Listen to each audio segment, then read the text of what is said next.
Good afternoon. My name is Joe Burns. I cover health policy and health insurance. I'm the Health Beat leader for the Association of Healthcare Journalists. And today I'm pleased to say we have a terrific speaker. Bob Herman is the business of healthcare reporter for Stat News in Boston. He's joining us from his home in Gary, Indiana. Is that where you are? Valparaiso, Indiana. Yep. Oh, It's near there. Yeah. okay, great. Um, so thank you very much, Bob. Bob is the author of a terrific series. It's a multi-part series. Part four came out yesterday. It's called Out of Pocket, Out of Reach: How America's Businesses Are Struggling to Pay for Healthcare, and employees and employers are trying to figure out the best way to keep costs down, which is not easy. Bob made the point very early in this series that healthcare costs rose by 976%. Was that the rate, Bob? Over Yep. 40 years, from 1987 until now. Not quite 40 years, 39 years. And that in that same time, inflation rose by 179%, 170 something percent, so less than 200%. And I started covering healthcare in 1991. So just 4 years after that, 4 years after 1987. Um, and at that time, I was editing a magazine for businesses paying for healthcare, employees' healthcare. And they said, everybody we talked to in those years that I was there said, these rates are unsustainable.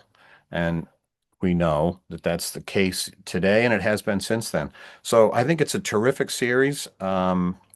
I particularly liked every single one of these stories, particularly part one, because you laid it out so well. America's small businesses are giving up on health insurance because employers and workers confront unaffordable premium hikes every year. This year, as we know, employees paid an average of $27,000 per family coverage. And employers pay that. Employers pay $27,000 to attract workers and to keep them healthy. And employers want to attract workers. They need to in order to sustain their businesses. Um, so I think that point alone, Bob, that you made, um, I'm cutting off the top of my head. I'm sorry. Uh, that point alone, I thought was a really good one, because the employer-based health insurance system is the dominant form of healthcare in the United States. Employers cover more employees. What is it, 151 million Yeah. uh, Well over workers? 150 million. Yeah. Over 150 million. So that's more than Medicare and Medicaid. Hmm. It's actually the backbone of healthcare in America. Without it, we'd be lost, I would think. Um, and so the rising costs are just a huge problem. So you made the point that if just 59% of small businesses, and small businesses, as you point out, are struggling the most, and we can get into why that is. But if small businesses, meaning companies with fewer than 200 workers, that's mom and pop shops around the country. It's restaurants, bars, you name it, here and there, everywhere. Last year, 59%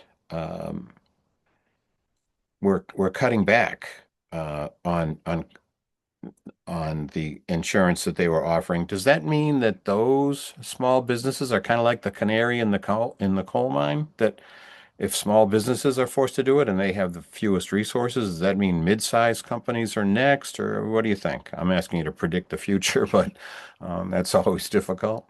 Yeah. Well, when the genesis of the series was, how can we make this topic um different and feel more urgent? And I mean, you said it yourself, you've been covering this for a long time.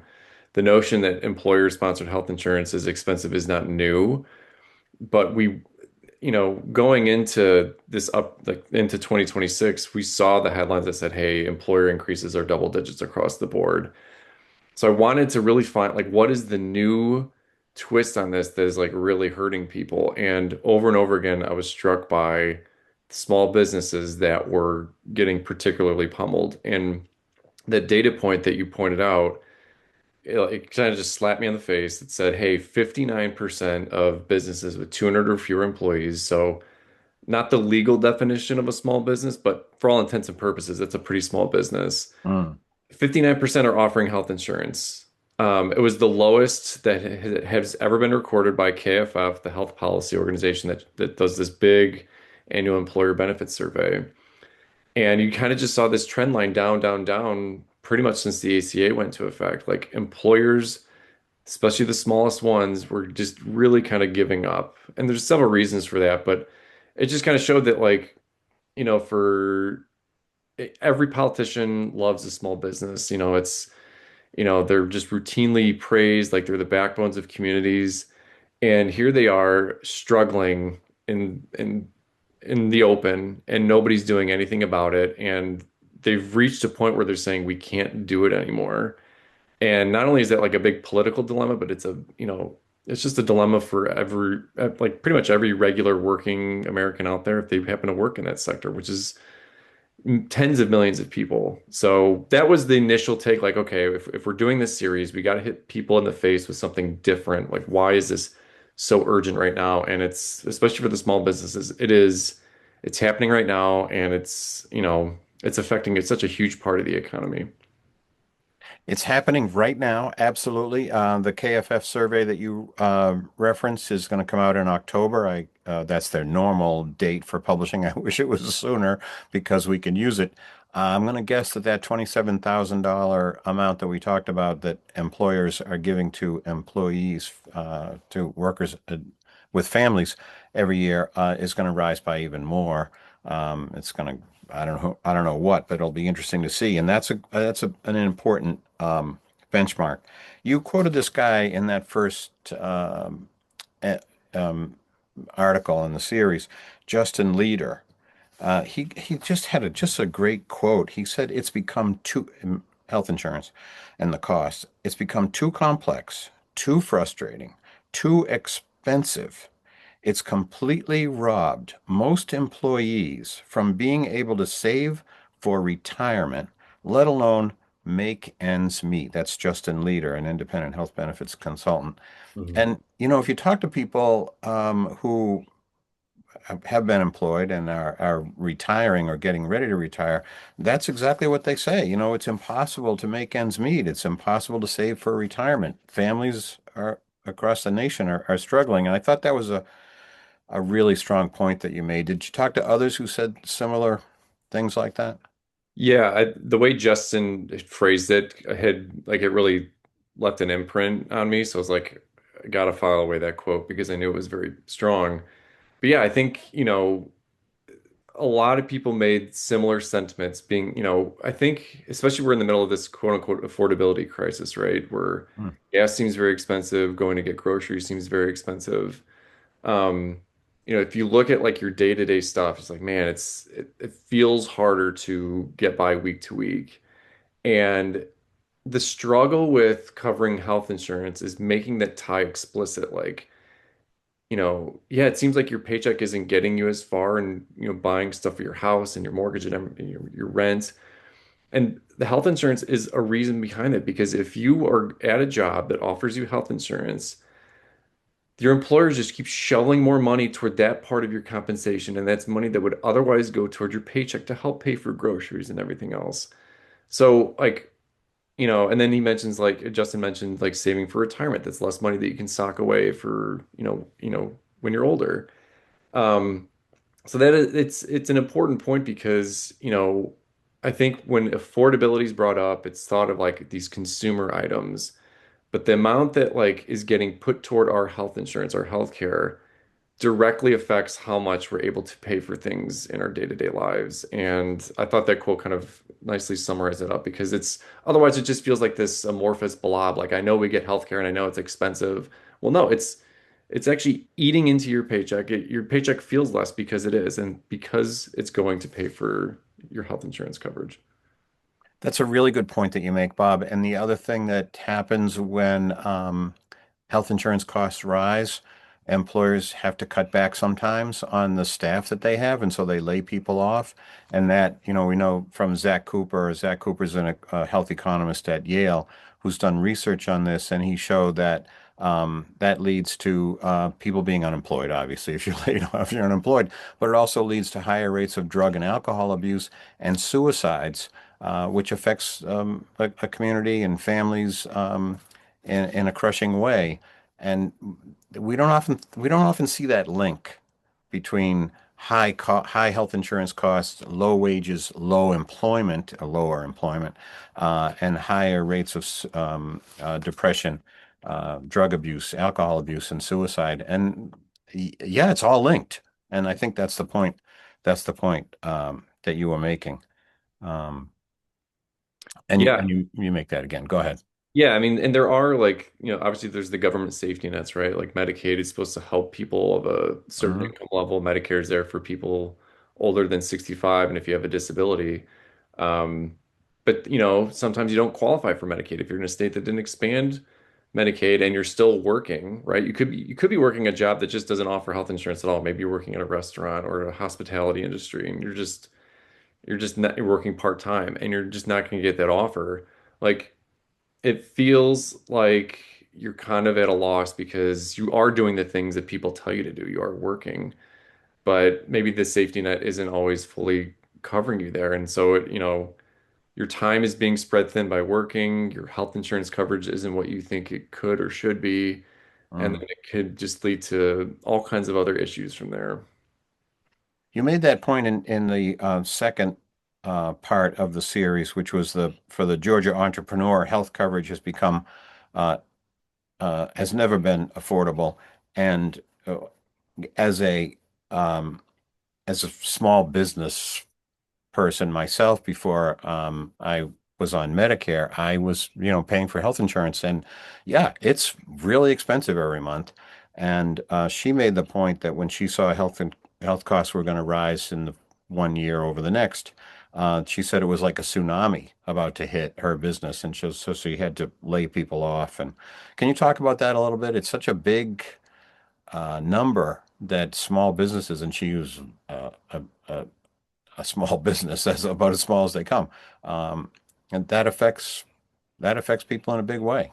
Yeah, the story about Amy Bilowski, originally it was in the first story, but then we realized this first story was getting a little too long, and Amy's story was unique enough that we thought it would kind of it was worth its own short vignette in a way. Hmm. And it also focused on this bigger point of like, it is very hard right now to talk about employer health insurance without also mentioning the ACA exchanges. There is a link there, even though it might not seem obvious, right? But like, Right, you're getting ACA coverage if you're on your own, if you're right. running your own business like you and others do. Um, so the ACA exchanges are very relevant to this topic. I feel like, especially when they first came out, it was like, oh, the ACA exchange is just people buying individual coverage. Well, more than half the people who are now in the ACA marketplaces, they're working. They're solo entrepreneurs. They're working for a small business that doesn't offer coverage. Either way, you're working somehow, and you just have to get it through the ACA. And with Amy, it showed the financial struggles of it all, especially in light of the enhanced subsidies that expired. These are the subsidies that Democrats made during the pandemic. It said, hey, we're just going to make them more generous for more Mhm. people. And they expired at the end of last year, which meant like all of a sudden you're exposed to more of the premium. And in Amy's case, it went from, $30 a month to 270. And when you're making $50,000 per year gross, like in your best years, that is just not something that you can stomach. So she's like, I have to find something else. I can't afford that. Mm. And obviously, Amy's not alone. I mean, we've seen some of the national data that it's just like, hey, we're seeing millions of people kind of give up their ACA plans because they're not going to be paying full freight. And so the purpose of that is what you're getting at is the ACA marketplaces are inextricably tied to the employer, just the broader workplace, and it's for the people who just are working by themselves or just aren't able to get it through their employer anyway, and they're And struggling. that's what she meant by, I'm sorry, I interrupted you. No, no, no, you're okay. that's what she meant by a tsunami, right? $30 a month to 270 is almost a 100% increase. Is that what that is? 1,000% increase? Yeah, it's a 9 times increase. It was Nine, like, nine imagine times. any Thank of you. your, yeah, imagine any of your bills, your monthly bills going up by 9 times. It's just, you can't do it, especially when it's eating up such a lot. You have to think about it as a percentage of your income too. $270 out of, if you're making less than the median income, that's a lot of money. And a lot of people fall within that. Absolutely. I'm supposed to remind our members and viewers that if you have a question, you can use the Q&A function in Zoom to ask a question, and we'll ask Bob. So that leads me to part three, which I thought was the most mind-blowing, staggering. I mean, she being Chris Deacon, you interviewed her. She was a employee of the state of New Jersey, and she was reviewing this state's contract for 270,000 employees of the state of New Jersey and state workers, family members, and retirees. So it's oh no, 750,000. I'm sorry. That's a big number, almost a million employees, family members, retirees. And that's like in a lot of states. The state government is among the largest employers in every state. So she was reviewing the contract and she found, um, what's the word? Some malfeasance, it sounded like. And she works as a consultant now, but she explains that at the time, employers and workers are getting ripped off, she said, by health insurers. She meticulously details court cases and documents that show how insurers abuse their contracts to profit excessively. And she reminds employers that they are not helpless bystanders, and occasionally they're complicit in allowing this to happen. Now, contracts are huge. Employers don't have a big staff that are reviewing them, as the state of New Jersey did at that time. And she's a lawyer. Chris Deacon's a lawyer, so she knew contract terms. Um, and she made the point that, don't pay for things that say you don't need to pay for these things, but some employers do anyway. It's a very stunning story in that she blew the whistle. The state then was a party to that suit, and somewhere along the line, she was excluded from that suit. Uh, and it's kind of sounds like the insurer and state officials agreed to exclude her. So she was the whistleblower or was a primary whistleblower and got nothing. And that's just shocking to me. Now she's written a book and I've forgotten the name of it now. Um, but it sounds like I just bought it yesterday. It sounds like a really just terrific book. And Kevin was trying to find the cover so we could put it up for you all. I will get it because it's really stunning. And she sounds like it would be a great source. So, do you want to talk about that story a little bit? Because it's really just amazing. Yeah, Chris Deacon is just, she's such an interesting person. And Bloomberg has done a lot of really good reporting on her years ago. This is kind of when Chris was in the thick of it. Mhm. She had started to go through the process of filing her whistleblower complaint and just kind of showing this egregious, the Horizon Blue Cross Blue Shield plan was the state's contractor, and they were just kind of allowing these large charges to kind of go through, and they were kind of misleading patients on their bills. And so Bloomberg had done some good reporting, and a few years ago, I'd reached out to Chris. I'd known her, and I was like, I wanted to profile her. This was years ago, because she's just such an interesting character. And then over time, I kind of had to put it on the back burner.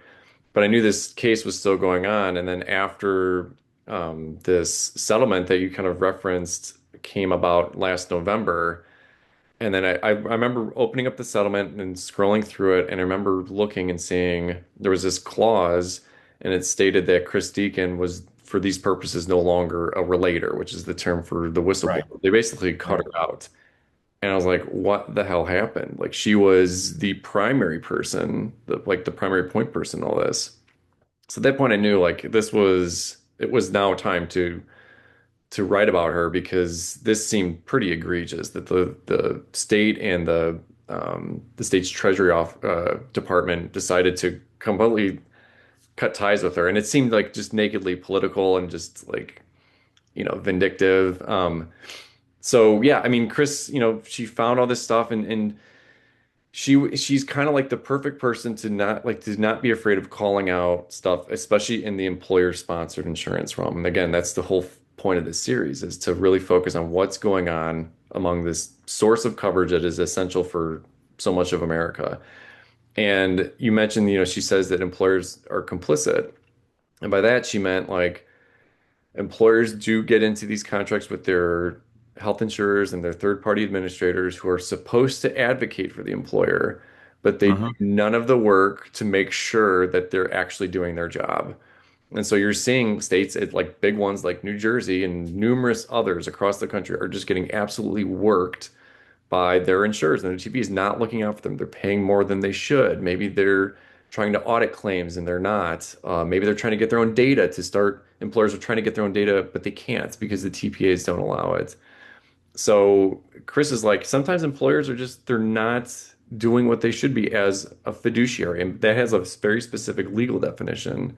Because we're talking, not to get too into the weeds, but we're talking about self-insured plans, right? These are big plans that take on the risk of doing a health plan on their own. So they're covered by Right. ERISA. And so, like, you as the employer, a lot falls on you to make sure that you're being a prudent fiduciary of all the assets of the plan. And so many employers aren't doing that. They're just kind of outsourcing everything to their insurer and saying, you guys handle it. Or they're relying on their brokers and their consultants to do everything for them, and they're getting worked. And so Chris is just like she's been in the thick of it all, not only herself, but as like a consultant now. She's just done so much and just like a very interesting backstory. The New Jersey thing in and of itself is wild to be cut out like that of this lawsuit. Yes. But she helps so many employers out now, just you know, through her work, and she just kind of sees insane stuff through these contracting practices. So she's just a great source for anyone who covers health insurance, especially the employer side. And Mhm. I can't recommend talking to her enough, even if it's just to learn some basics about ERISA or other legal terms. So she's great. Or the other legal term you mentioned, fiduciary. And I'm glad you mentioned that because employers have a responsibility, and health insurers and consultants all have a responsibility under the Consolidated Budget Appropriations Act. I'm getting the name wrong. EAA, Yeah, yeah. passed during the Biden administration Mhm. and strengthened again later after that, I think. And we can get into that. It's a huge topic and it's a very, very important one because the fiduciary responsibility is if you're a fiduciary, you're managing somebody's money, you're managing someone's benefits, you're responsible for making sure that those benefits you're delivering, you're paying for, are being delivered appropriately and there's no malfeasance. I don't know any other word for it. Um, uh, but that's a really good point that you made about her, and it's a sad story too. And in reading your article, am I reading between the lines too much that the New Jersey government was working with the health insurer to kick her out of that whistleblower case? The way Chris saw it was, the elected state officials had close relationships with Horizon officials. Mm, They were just, it's almost like fitting in with the stereotype of New Jersey politics, but like mm, there's a coziness there. mhm. And by Chris calling out, like saying, hey, we're getting abused on these certain provisions and, we're being overcharged, it makes, the state look bad, right? By saying we're Yeah, not doing our jobs and we're costing ourselves tons of money. And this is affecting teachers and firefighters and everybody else a lot more money. right, And that's just it's not nobody wants that black eye, and right. nobody wants to also lose their potential golfing partners either. So it's, I think by calling out very large, powerful organizations that have close relationships with people in the state, she was kind of poking a bear, which she doesn't mind doing, but there are consequences for that. And it's not to say that this like was 100% what happened, but I mean, Chris was there. She was the first person witness to a lot of this, and it came across as like she was being punished for calling out these practices that involve very large and well-connected people. Um, it's sad that that's happened, but as we saw in part four, that it happened not in a dissimilar way, but it happened similarly in Montana with the work that Marilyn Bartlett did when she put a new healthcare plan in place based on reference-based pricing. And we can get to that because we're talking about New Jersey now, which was a public employer, 750,000 workers. And then you're in part four, you talked about public employers, and your example was the what happened in Dauphin County, which is in Pennsylvania, where Harrisburg is part of Dauphin County. And your source there was talking about how, in order to pay for health insurance for county employees, they had to raise taxes on everyone. And no one likes that, especially people on a fixed income.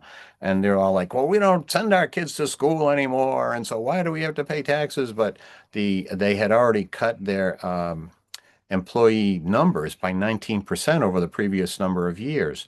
And so they were struggling to find a way to keep up with rising health insurance costs, and they were failing. Well, I don't know about failing is the right word, but they were doing everything they could and still not making ends meet. Can you talk about that's such a great example? I forget the guy's name, the Dauphin County person you interviewed.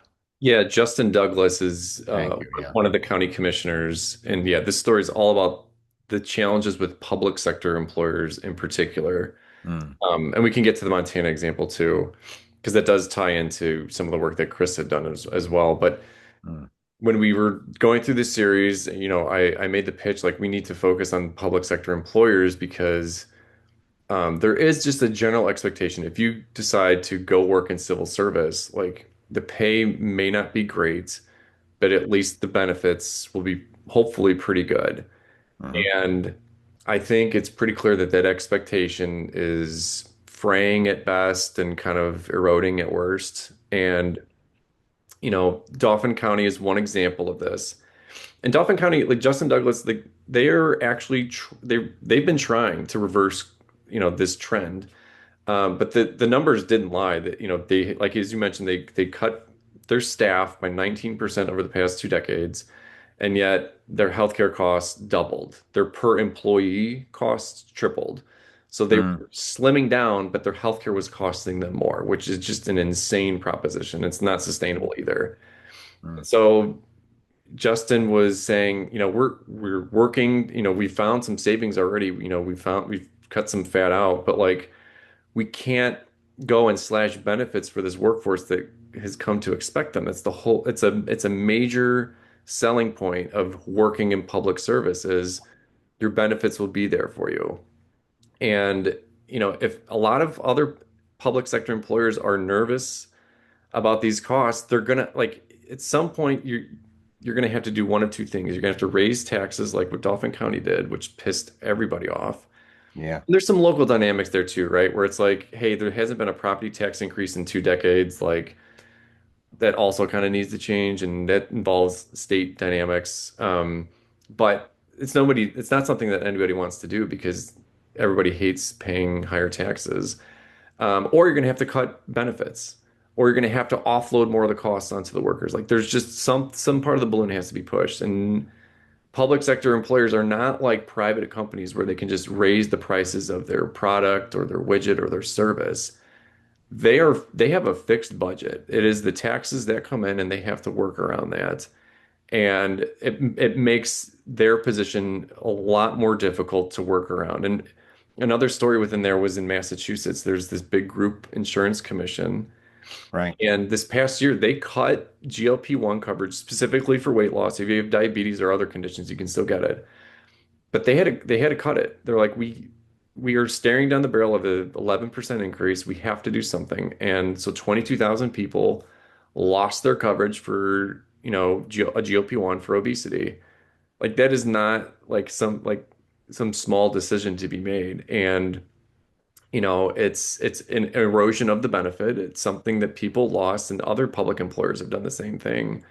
And it's just, it makes you wonder, like, how can the public sector thrive when one of the big selling features is kind of getting chiseled and chipped away at? And GLP-1s is such a difficult drug to cut because people who are on GLP-1s, from what I understand, need to stay on it. And it also has a benefit of reversing some of the complications that those people have suffered, and those complications are costly. So you can see the reason why a state would put that in place, and you can also see the reason why they would need to take it away. And you named three states that did take it away. North Carolina, I think, was one. Massachusetts was another one. And that's one of the strengths of that, the lot of strengths in your reporting and all four of these articles so far. But in that one, I think the strengths are particularly important for our members, for AHCJ members, and all those listening today, because you talk about all the different examples of what different states did. The Kentucky example is staggering. The Montana one is really, really good. The stuff out of Pennsylvania, of course, that we've talked about. Although I think it's 15 states in total are mentioned in there, and some of the strategies are quite extensive. So, can you talk about the Kentucky one in particular? Because Bashir tried to do what he thought was the right thing, but there was such an uproar that it was killed within 2 weeks. Yeah, and you're right. Like I think it's, for anyone out there who is on the healthcare beat, like I highly recommend um covering the state health plan, whatever or county health plan, whatever the case might be.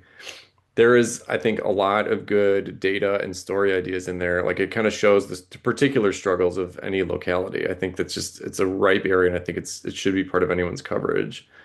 Um, but yeah, Kentucky's, the state health plan, it's obviously very large, and the Republican legislature this past year proposed basically capping the increase that the state would pay toward that state health plan's premiums. Hmm. It's which is it's a wild thing to do because it's basically saying to all the public employees, we're limiting what the state's going to contribute toward your premium. Anything, if the costs increase above that, it's on you to pay for that. And so they proposed that. The governor's office analyzed and said the Republicans are trying to absolutely like slash the public health benefits here. It would have caused premiums to increase by 78% on average. Like I remember I spoke with someone, they said everybody lost their minds over this because like their Hmm. take-home pay would have suffered immensely. And there was such an uproar. It was completely cut out within 2 weeks.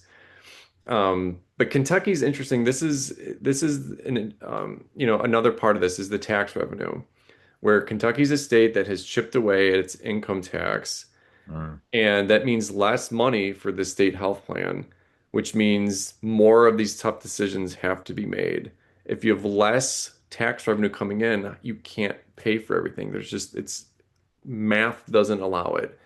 Right. And, you know, Governor Bashir did sign the law that ultimately lowered the income tax rate, which I think was maybe political expediency, whatever the case might be. But it goes to Hmm. show that like taxes help fund state employees' benefits, and that's when that changes, the benefits could easily change too. It's a difficult balance for every state. Though for those three reasons, you have rising health insurance costs. You don't want to raise taxes. Employees are struggling with making ends meet as state employees. Um, but the beauty of covering a state, and you made this point a minute ago that they're large, and so they're a large employer, but also they're public. And so that data should be available to everyone, whether it is or not, is a question we might have to fight over. But it should be made available to all journalists, and so it's should be a good source for everyone who covers healthcare in a state. Absolutely, yeah.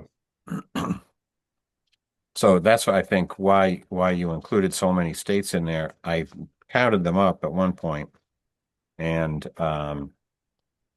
Yeah, and and it's not like one state is, this is affecting every state in so right, many different ways. So I right, think it's fair to say most states are encountering some kind of pressure. Even California, I spoke with the head of benefits for CalPERS, the big organization that kind of right. Good wrangles example. all the different state officials Yeah. and retirees, and they're pretty good about, kind of keeping costs limited, and you know, they booted United Healthcare from their options this past year. They're not afraid to take big measures. But even for them, like they know that like this is something that they work on every year. It's just relentless. So there's no state that's immune to this. No, and it's even if you are a big state and you have a big staff, it's a lot of work because you need the data, you need to understand what all that data means.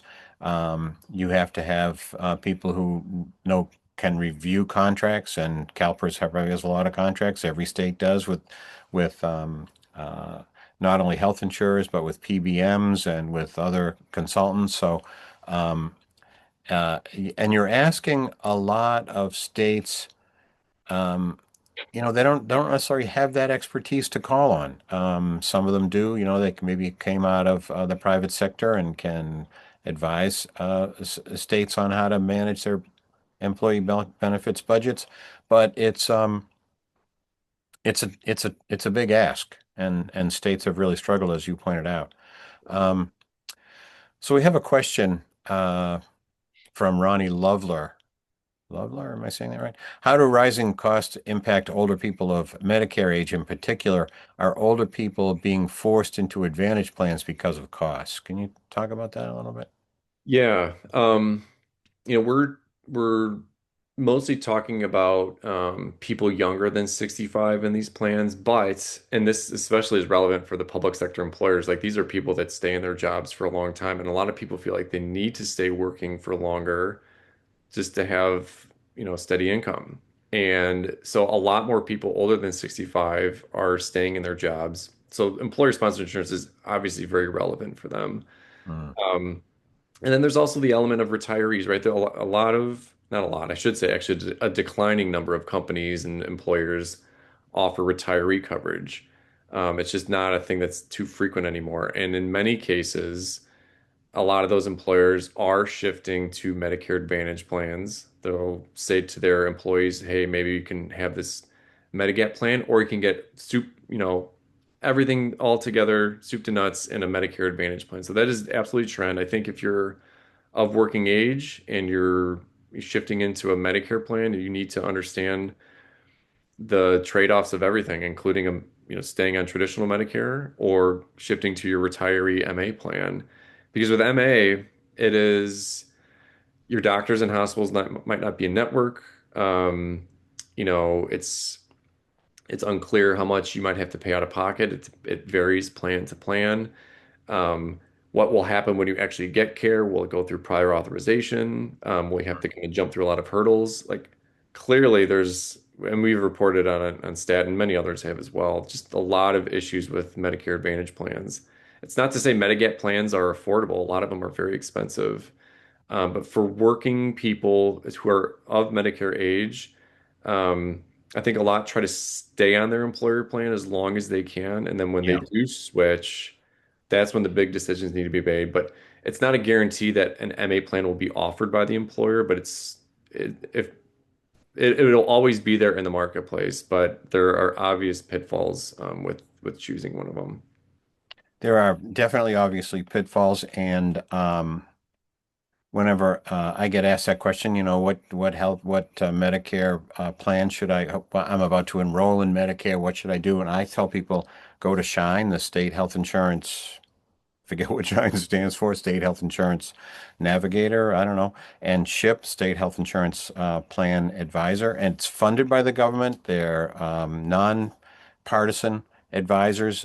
They've helped me over the years find the best plan for me, and I've been very pleased with what I have. I don't pay a lot, but I pay much less than I did when I was paying for ACA coverage.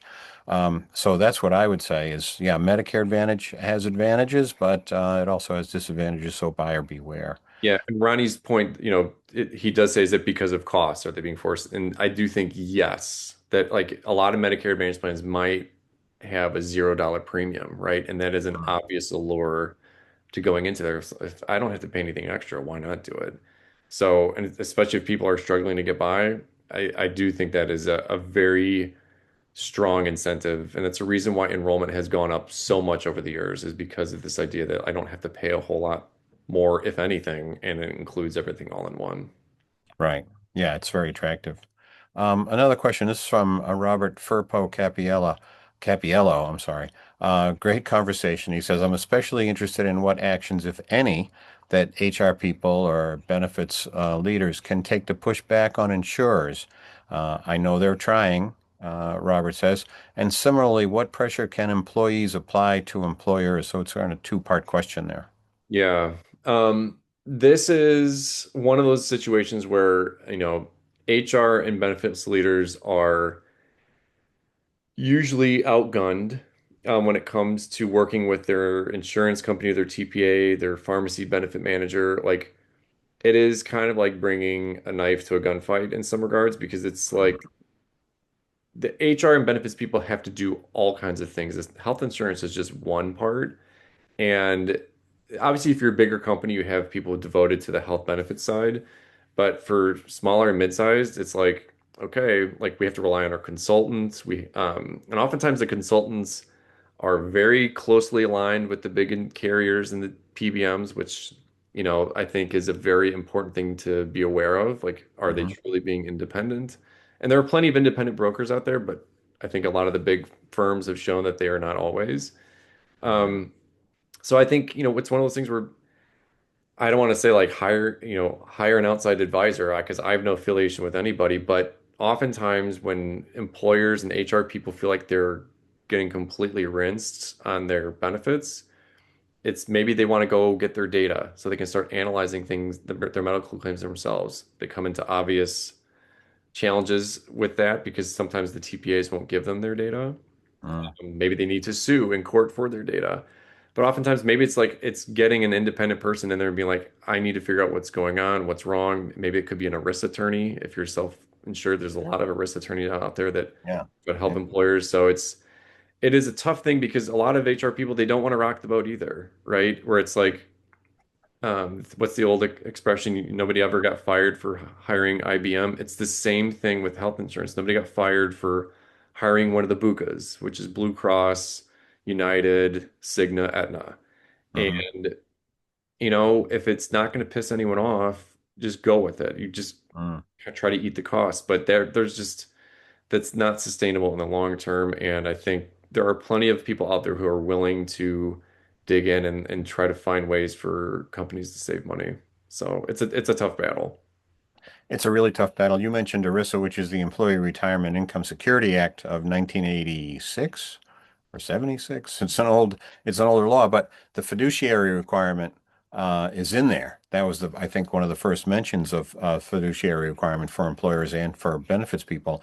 And then it has since been strengthened. So it's an important employee benefit protection that's built into that law. Um, but it's complicated and uh, um, hard to police. You mentioned how health insurers, also PBMs, have armies of lawyers, and they are going to push back on all of the stuff. We saw that when the Columbus Journal people were writing about what the state of Ohio was doing to try to manage their employee um, the cost of drugs in Ohio, and they passed laws, and then the laws didn't have the correct teeth in them to prevent the shenanigans that went on after the laws were passed. And I don't know how successful they've been since then, but it was a big story month after month there in Ohio for quite a while. Armies of lawyers are gonna find are gonna find loopholes. Dana Bacon has a question for us. Lawmakers imagine that getting jobs will help people leave Medicaid, but with 41% of small employers not offering coverage, what does that trend say about the odds of lawmakers getting their wishes? Oh, that's a tough question. What do you think? Yeah, that's a pretty good question because there is this idea of, hey, we need people to work, so then they no longer qualify for Medicaid. A lot of people who are on Medicaid already work. I think that's been pretty well established through a lot of the data analyses Hmm. out there. But yeah, I mean, if more employers are not offering health coverage and we're encouraging more people to find work, all of a sudden it could be harder to actually get the health coverage that, the safety net is no longer offering. And it's not just like I want to make it clear, like obviously most employers still offer health insurance. That's remains true, but Hmm. it is very clear that more are not. And if the intention is to get more people to work and to get coverage that way, you know, we're kind of sending them into this arena of not really a certain outcome. Like it's not guaranteed that getting a job leads to health coverage. And yeah, it's a really good question. I think the assumption is, if we get people to work, they'll be more productive and they're going to get health coverage. Well, if employers can't afford it, it's kind of a moot point. And yeah, and it all stems back to this idea of we've made it unaffordable for employers because, and we can also get into some of the factors why our premium's so expensive, right? Yeah. Um, uh, Hmm. but yeah, it's a really good question. And I think the idea that just having people work will, save the safety nets, I think is based on the cost of it, it's not, there's no certainty there. No, no, there isn't. The next question is a good one because it comes from I don't know I'm probably not going to say this person's name right. Siumkancu. Con. I apologize. Um, but our questioner asked, "Thank you for this engaging conversation. As an early career healthcare reporter, I'd be interested in hearing where do you find your best story ideas, tips, data scanning, beat relationships, court filings, and I'd love to get into that with you a little bit. Like, where would you suggest journalists go now that we, have this great reporting from you on this topic? It's a big story in every city, every town, every state. Every employer struggles with this. What do you think? Is it tips, data scanning, beat relationships, court filings, other sources? Yeah. I think the longer that you are reporting, uh, that's when tips become obviously more of a thing because, your name is out there, your byline's out there, there's some kind of established track record, and it's like, okay, I know what this person writes about, I'm going to send them a tip.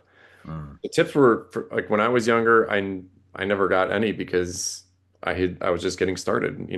mm, Um, to me, like for story ideas, court filings are great.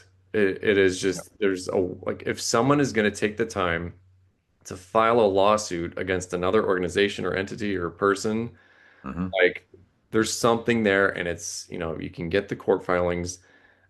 It's not to say like that is a story in and of itself, but it's a way to maybe think of story ideas. Like, oh, I'm seeing a lot of lawsuits pop up about ERISA or these benefits changes or whatever the case might be. Hmm. Court filings are great. I think honestly, just talking to a lot of people, and I think every reporter right now is inundated with horrendous PR pitches. I'm not saying to just respond to every PR pitch. In fact, I think most PR pitches you don't need to respond to.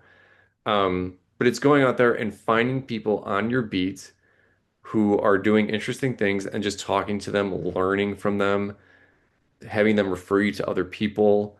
Some of the conversations will be duds, others will be great. The idea is just to keep learning along the way. So Hmm. take a lot of phone calls, be willing to, just listen and learn. Hmm. That's how I feel like I became a better reporter, was just by listening and learning to a lot of different people and having them steer me toward others. Um, don't rely so much on PR pitches. In fact, ignore most of them.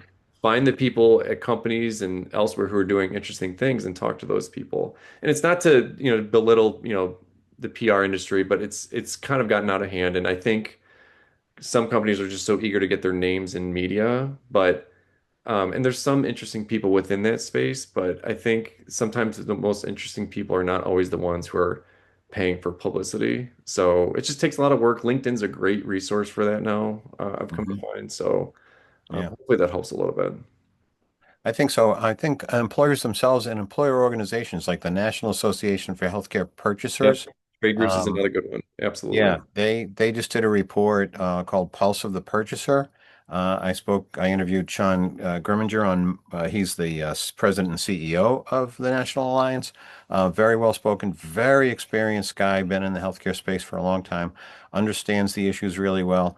I would cultivate people like that who know a lot of different employers, know a lot of what's going on around the country, so may know people on your beat. Or people who are facing similar problems to what the people in your beat are covering. Yeah, definitely, develop as many sources as you can. People who are struggling to pay their bills, people are in cities, counties, states, towns, wherever they are. Um, And Joe, just to touch on that, you're right. I think finding trade groups, like they by their nature, they have to have a pulse on what's going on their specific topic, whether it's health benefits, employers, whatever. For this series, I also reached out to a ton of chambers of commerce, like local chambers of commerce, not oh, the good one. Yeah. U.S. Chamber of Commerce, because Yeah. they're not particularly helpful, but like local chambers of commerce, they connected me with a ton of employers.